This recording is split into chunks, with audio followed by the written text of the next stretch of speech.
तर आज आपण मस्त अशी चमचमीत सोयाबीन वडीची भाजी बघणार आहोत. तर त्यासाठी सोयाबीन वडीमध्ये मस्त कडकडीत गरम पाणी आणि मीठ टाकून याला 10 ते 15 मिनिटं ठेवून द्यायचं, जेणेकरून याचा जो वास असतो तो सगळा निघून जाईल. तोपर्यंत एका मिक्सरच्या भांड्यामध्ये टमाटर, हिरवी मिरची आणि कोथिंबीरची पेस्ट तयार करून घेतली. दुसरीकडे बघू शकता वड्या आपल्या चांगल्या फुललेल्या आहे. तर हाताने चांगलं असं पिळून याचं सगळं पाणी काढून टाकायचं. नंतर एका कढईमध्ये 1 चमचा तेल टाकून या वड्या सगळ्या टाकून द्यायच्या. 1 मिनिटं फिरवून घेतलं. नंतर त्याच्यामध्ये लाल तिखट आणि हळद टाकून घेतली. त्याला देखील चांगलं असं परतून घ्यायचं आणि नंतर एक कढई घेतली. त्याच्यामध्ये तेल टाकून घेतलं. जिरं, मोहरी आणि हिंग टाकून घेतला.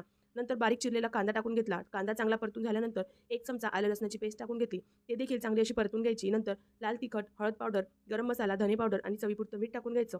हा मसाला चांगला परतून घ्यायचा. नंतर याच्यामध्ये जे प्युरी करून ठेवली होती टमाटरची ते टाकून घ्यायची. आता हे देखील आपल्याला चांगली शिजवून घ्यायची आहे. म्हणजे याचं जे टमाटरचं पाणी असतं ते चांगलं असं आटलं पाहिजे. म्हणजे असं घट्टसर हा मसाला झाला पाहिजे. मसाला चांगला परतून झाल्यानंतर याच्यामध्ये मी गरम पाणी टाकून घेतलं. गरम पाण्याला फक्त आपण उकळी येऊ द्यायची. नंतर या सगळ्या वड्या पण फ्राय करून घेतलेल्या टाकून घेतल्या. याला देखील 2 ते 3 मिनिटं आपल्याला चांगलं शिजवून घ्यायचं आहे.